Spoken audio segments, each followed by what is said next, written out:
I caught polio in 1947 when I was 3 months old. It left me with a withered right leg and a big limp, which caused me all sorts of problems. Polio doesn't get better as you get older, it gets worse. Only when I was in my 50s did I find out that the pain in my polio hip was because it had been dislocated through muscle loss when I was young, and somehow the head of the femur carved out a new socket in a higher place in the pelvis.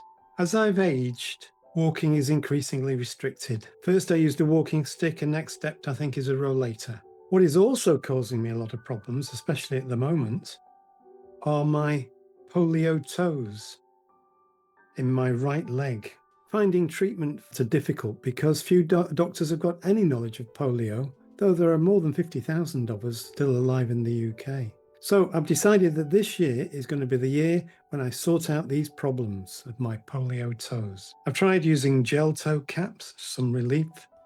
I've seen podiatrists who've made toe separators from putty and found hidden orthotics departments to explore. So I thought, let's be a bit more radical. How about amputating part or all of the offending two middle toes? I needed to talk to a surgeon. I got my GP to send a letter to the hospital, to the mysterious MSK department, which stands for musculoskeletal department, which was also hidden by another name, the T&O, trauma and orthopedics.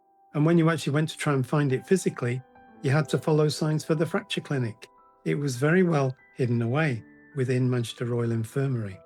I managed to get put on the list to have an appointment to actually see an MSK surgeon. I rang them up, wait a few months, and after that, give us a ring back. So I waited a few months and rang back. And then they said they still had huge, long waiting lists, and to ring back, well, probably after Christmas, more than 6 months away. I thought maybe this was the end of the line. But recently I decided to give it one last try. I rang up the appointment line with very little hope. I asked if there was, very timidly, if there was any possibility of an appointment somewhere, sometime in the future. And their reply was, how about tomorrow? Tomorrow?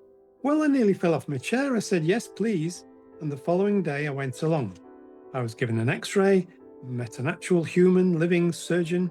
He agreed I should have what they call PIP fusion surgery for the third and possibly fourth toes, and that I could have the operation in the next few weeks.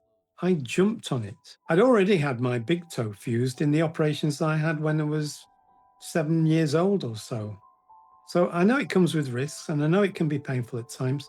It might not reduce all the pain, but I still think it's worth it. I'll give it a try. I'll let you know what happens next.